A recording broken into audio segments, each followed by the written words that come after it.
You're listening to Pro Community, a Socius podcast, the show where online community meets business performance.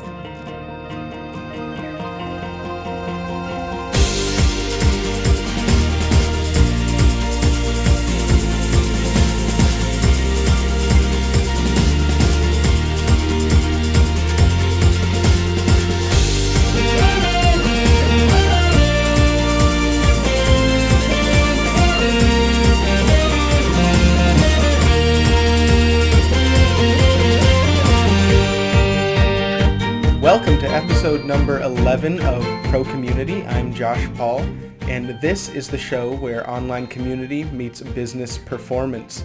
You can see all of the episodes of Pro Community at socius.com, and you can also download them as a podcast in audio format from iTunes at no cost.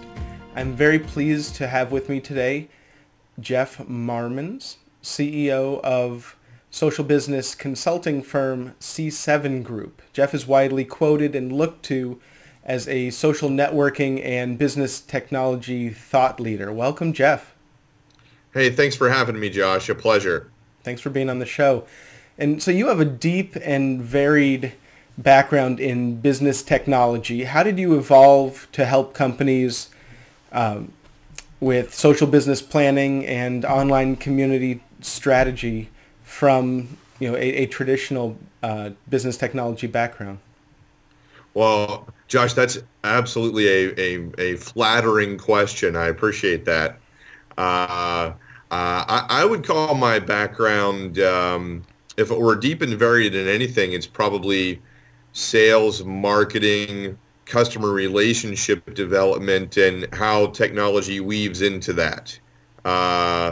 You certainly wouldn't want me to design your website or code your app, I can assure you.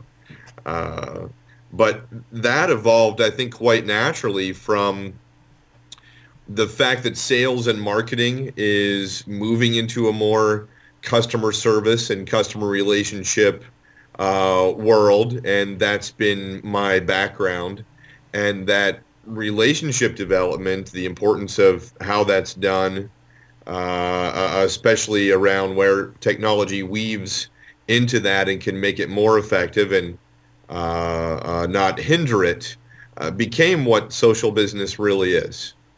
The other part of that is looking for meaning, return on investment, and real customer relationships out of the red herring of standalone social media, if you will. Now you work with, you talk to a lot of different types of organizations. Is there a specific type of organization or industry or size that you're seeing really take advantage of social technologies? Or is it across the board, the opportunity is everywhere? Across the board, the opportunity is everywhere. I think that you're seeing varying levels of adoption and means of adoption at different size organizations and in different sectors. Of course, those that are more heavily regulated are, as they always have been, slower to move. And they're, of course, looking at where the risks are, and we're helping with that from a policy and procedure perspective. But they're not changing, for the most part, the way they communicate wholly. They're learning externally how to talk to customers differently. I'm a little jealous of your water at the moment. But enterprise is at the brand level, at the major brand level, certainly is creating use cases and examples of how to build customer community for us. Now, I know one of the things that you specialize in is social business discovery. Walking into an organization, spending time with them, doing interviews, doing evaluations, understanding their business processes, and helping them determine where they can use online communities and other social business platforms to get the most ROI. talk about the social business discovery process and what businesses can walk away with. That's a great question, and I think that I love training and education and mixing that with what I consider to be discovery. So our social business discovery day, our social business alignment week is a real mix of education, laboratory, fact-finding. So we learn just as much, I think, as our clients do, and you have to, absolutely.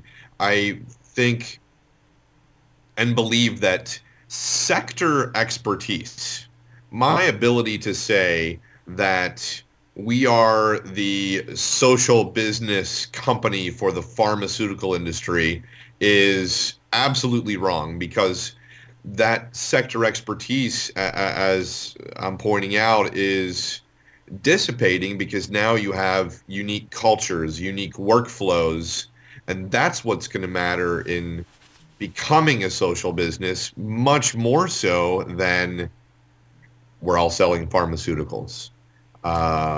That's interesting. So it's not that, is the role of the sector expertise in content creation? Or are you saying businesses, the insurance industry can learn something from the retail industry, can learn something from the technology industry? Is that why the sector expertise is kind of dissipating? Yeah. Well, when it comes to content, and if we're talking about content creation or IP, then if you really know and understand the insurance industry or a particular sector of the insurance industry, like property and casualty, let's say, then yes, writing to that is going to have some commonality. Speaking to that is going to have some commonality. There are going to be similar changes. But when you're talking about getting a social business culture, and like I said, examining that workflow, that is not necessarily the same from one insurance company to the next. And we do have some specialization in that particular sector because we have this risk management offer and a training offer where we have some depth of understanding in what's happening with FINRA regulation, the SEC, and how these bodies are determining how those folks can talk to their customers online, quite frankly, and how they have to manage information securely. And obviously there are industries without that same challenge. But level set me back to your question, if you would. No, I think we're going in a good direction. We're talking about social media policies and community management procedures that are designed to manage risk, and that's one of the things that you hear about a lot is regulated industries have trouble getting started in social media and social business and online customer communities. What are some tidbits of advice that you can give to an executives who's saying, I know this is the right strategy for us. How do I get started? What are some small steps I can take to start exploring this? Yeah, that's a big question. I think it's do what hopefully you're doing already, which is listen to advice from a variety of different places, including those that are outside of your general counsel and compliance offices. Because if you're strictly, we want to be within the law, we want to adhere to regulation, we want to be compliant, but what do your customers want and expect? And where is the balance with that? And consider that just creating the social media policy, just having procedures in place, only creates the electric fence, as I call it. There still is the understanding of how to operate in these environments publicly and otherwise. So is the biggest challenge finding that balance, or is the biggest challenge once you have the policies in place, training the company and changing the culture to adhere to those policies? Well, culture, of course, but I think it's also we've put a policy in place, and that protects us, so we're done with the exercise. And that's only the beginning. The other is that we'll train on tools. We'll train on how to use Twitter, how to use Facebook, and how to use our online customer community. Instead, our training should really be how to not act like an idiot on Twitter, right? And I'm being a little sarcastic, a little facetious, but it's not just about how to use the tool. Being successful in social media has more to do with how you treat people, how you handle customer service, and making sure you don't get your picture taken by somebody's cell phone with your company shirt on doing something stupid. It's pretty broad-reaching. It's behavioral. It is. And behavioral, psychological, it's not about the tools, and that's a really good takeaway. How can organizations go from, where a situation where culture is an afterthought to an iterative social business culture? I mean, it's a huge question. But what does the process look like? Well, you mentioned at the beginning, it's starting with discovery and education, and it's going through a real exercise of somewhat traditional opportunity identification, but we want return on investment on the effort. Where can we get the most bang for our buck in terms of where we start? And is there a better way to look at that than the departmental trial? It's challenging to test this sort of thing by department or by division when the real gain comes from an overall company exercise. But of course, it's also very challenging to convince some 500, 1,000, 10,000 plus employee organizations that the only way for this to work is for you to get everybody to use it. So it's an adoption challenge, but boy, discover, educate, and get a strategy and a roadmap in place before you're doing a rollout of a new technology. So you said that, as opposed to a department test, find a way to, find something that the organization can collaborate on, or you can collaborate with customers on a much broader scale across departments.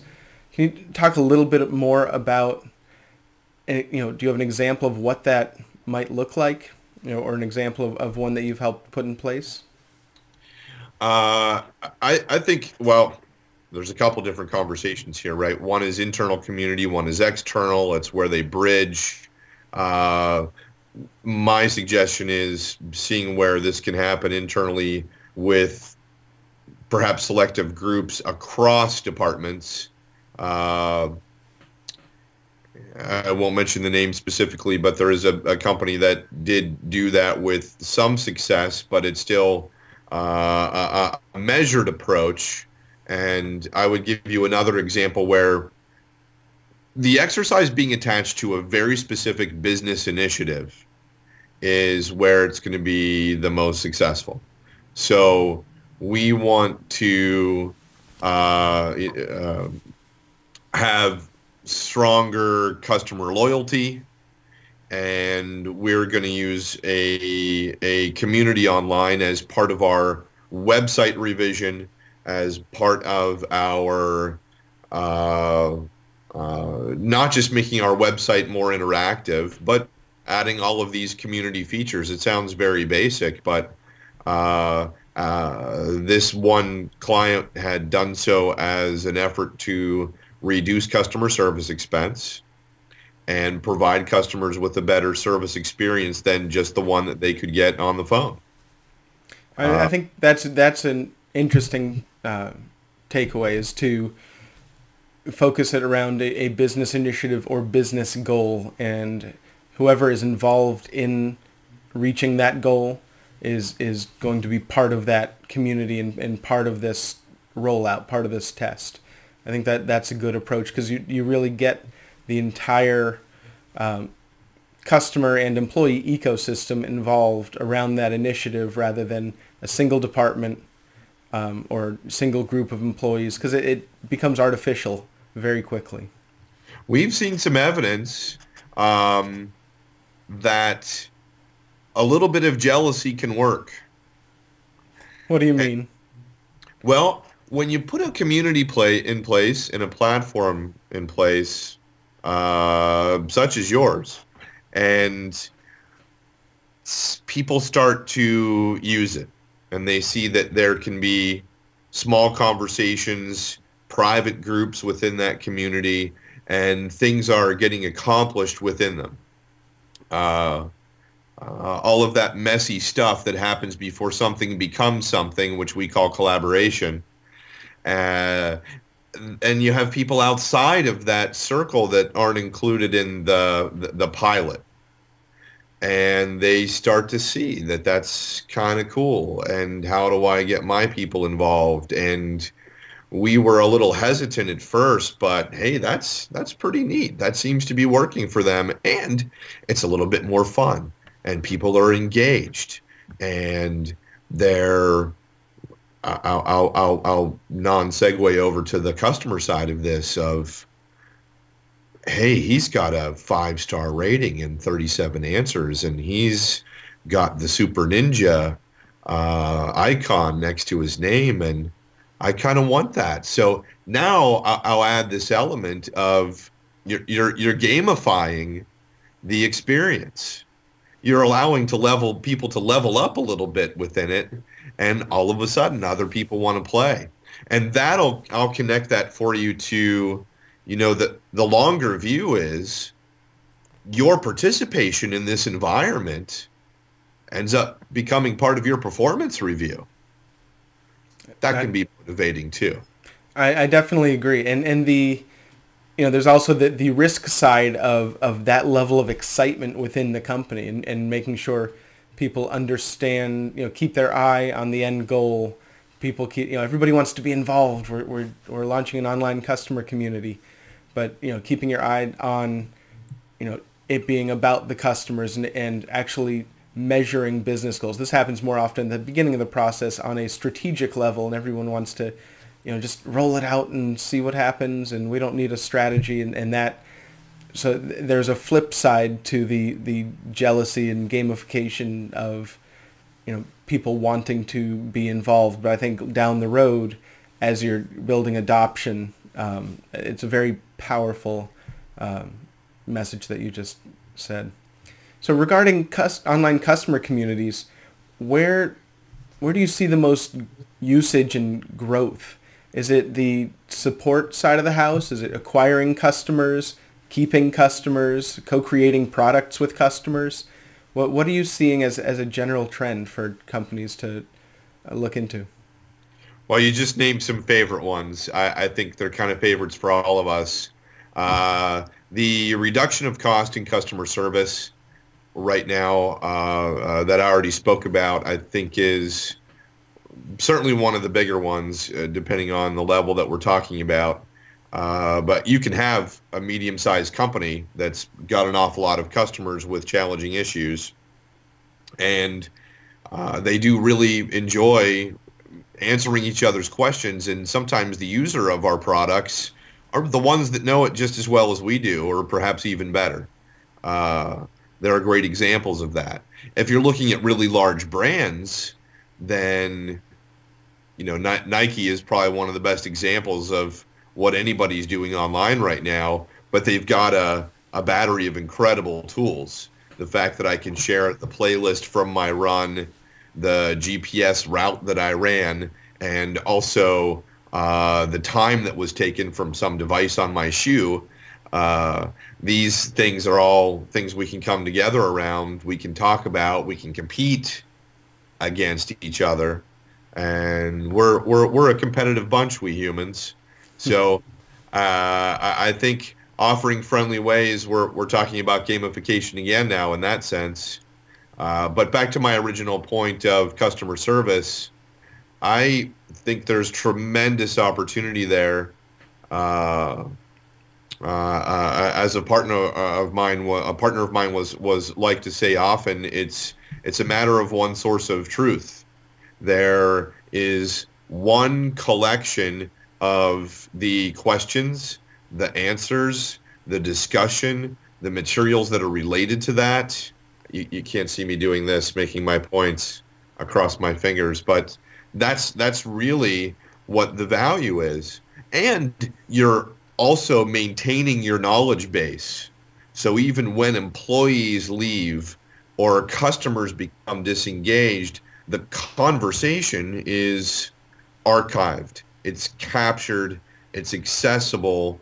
Your ability to find information and answers in a fraction of the time it took you before is much, much smaller. And that's true internally or externally. I think having that central location really pays dividends to both customers and to the organization in terms of knowledge retention, but also in terms of building and maintaining the community. The more engagement activity you have, the more engagement breeds engagement.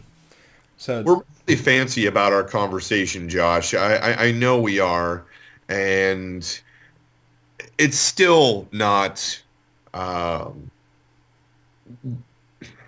don't know who first said there's nothing new under the sun, but right now we're talking about the advancement of the FAQ, the wiki, and the forum. It's about helping customers. I mean, it is, but from a technology perspective, I'm saying we're taking tools from a couple years ago, and we've gotten better at user interface and user experience. We've gotten better of feeding you the information perhaps that matters most, of how you're organizing the dashboard of that, so that I think one of the greatest things that internal community solves and platforms like yours is having to use Alt-Tab less in a Windows environment. Managing social externally, managing our communication internally, it's about that. And I think it also has to do from a cultural perspective of your employees are more effective if they're happy and they're engaged. And they're not happy and engaged by coming to work and using technology that is outdated and outmoded compared to what they're using at home. And that's part of the conversation with the executive that you mentioned.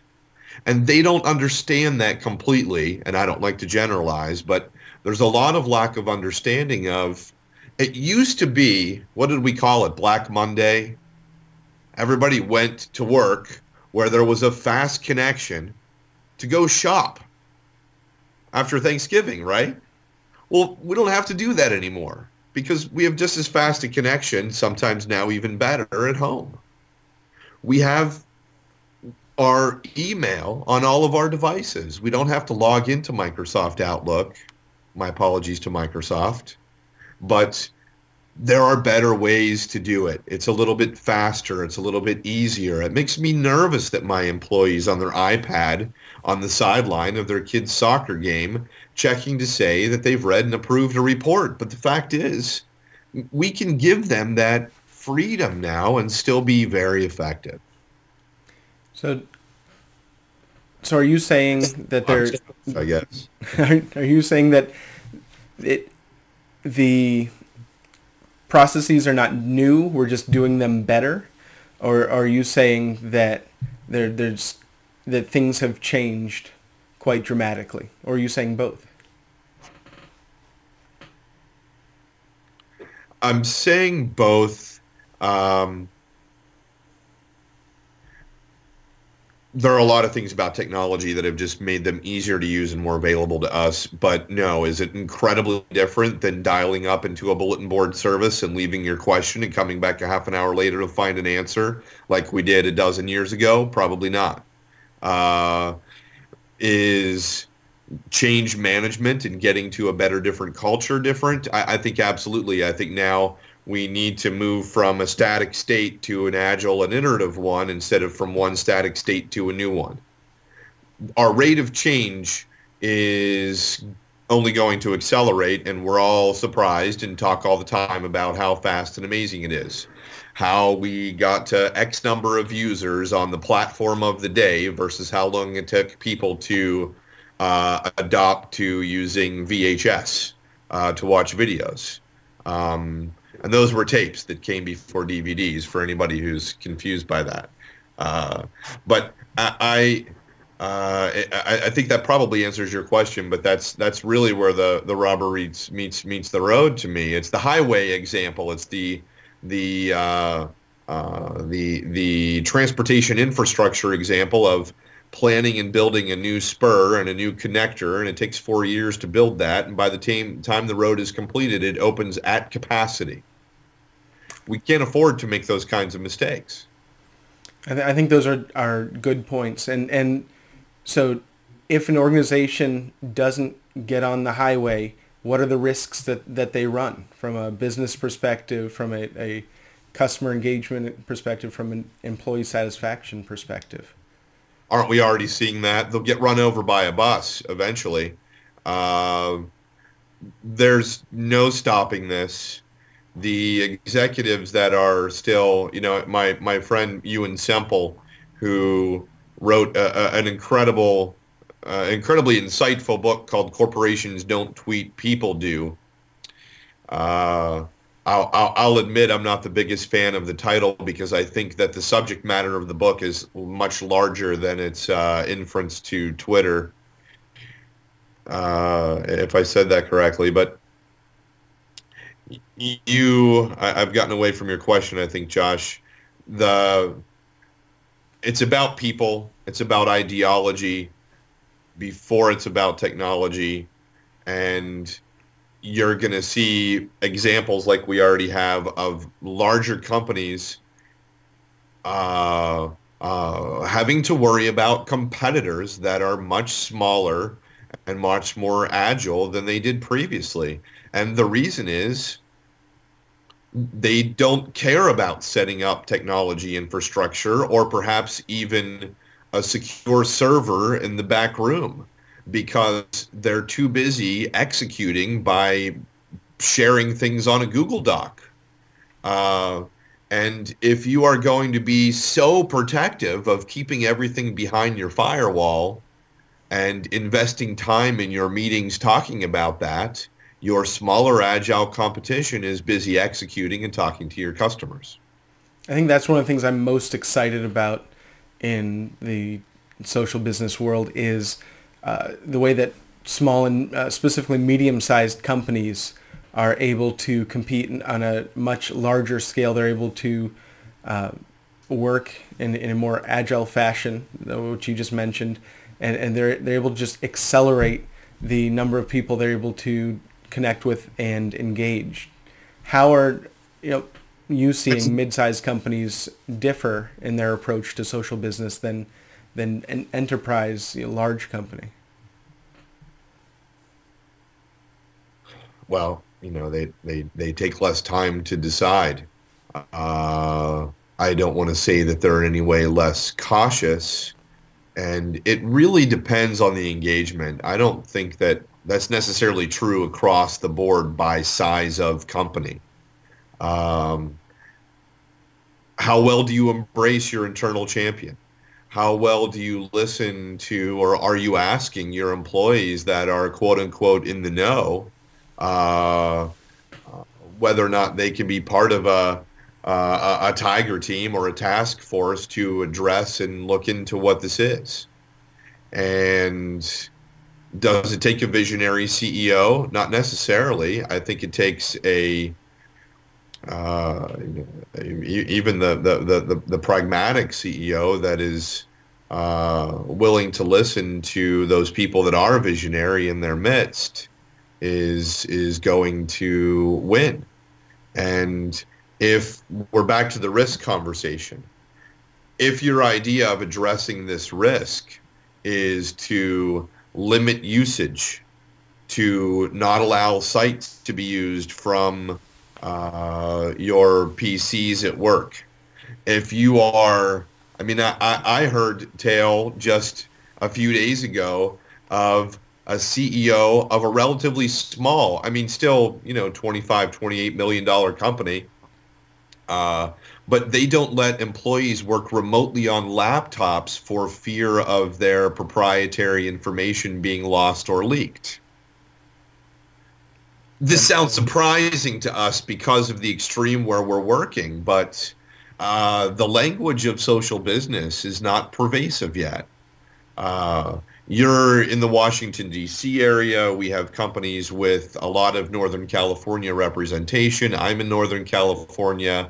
The conversation around these things in these places is loud. But in the halls of DuPont in Delaware, are they having this conversation? I'm not really sure. And are the conversations, I think that the line between the social business conversation and the traditional business objectives conversation is very thin. Are they about to break through that wall in the next year? I mean, because social business ties very much into business performance in the traditional sense. Are we a year away? Are we 2 years away? I'd like you to look into the future because you seem to be able to do that. That's good. I don't know that my crystal ball is any better than yours, Josh, but I appreciate you saying so. Yeah, we're in for an exciting year, and maybe two. Gosh, it is the mid-market, I think, is where there's a huge change coming, where they have the resources, they potentially have the budget, they've weathered the storm of the past several years, and they're at the advantage point of the available use cases from some of the Inc. 1000, Fortune 500 that have come before them and have seen the success stories, have seen the pitfalls. And we're getting better at co-opetition. And I think you know this from our industry more than any others. There's a number of vendors, there are a number of consulting companies that have had to come to terms with the fact that we better learn from each other's mistakes and we better learn from each other's success stories. We're moving too fast to keep all of that closely held and to not be listening to what others are learning and doing. I think the mid-market will learn that faster across other industries, where just like we have to give things away online, we need our top 10 list that we can download if you give us our email address. And that better be valuable, or it's not going to attract you to take the next step. So you're going to see that really this next year come about. You're going to see better strategy. You're going to see better execution of tools.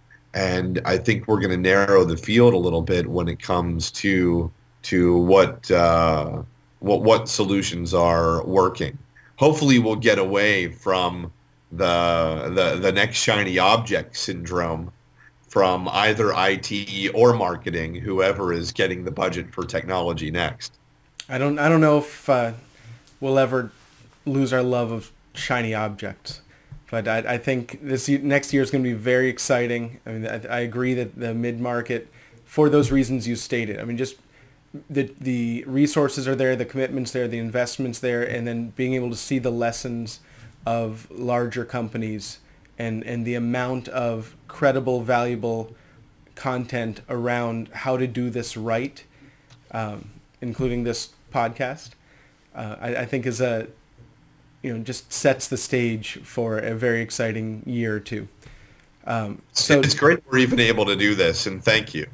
No, thank you. So let's get this next year started right, and with this last question. You do a lot of speaking, increasingly more and more speaking to companies and business groups about social business. When you're speaking to a group of executives, what is the one thing that you want them to walk out of the room with if they can't walk away with everything that you say? What is the one takeaway around social business that you want executives to walk away with? You're good at this, Josh. That's a great question. And as you were finishing your question, I was thinking, have an open mind. I doubt that's a huge takeaway, but I think from the little bit of conversation we've had so far, it's making your culture such that you can embrace and be a social business is possible. Finding better efficiencies using social business with your workflow is possible, and the road to adoption within your organization and across your customer group is worth trudging through.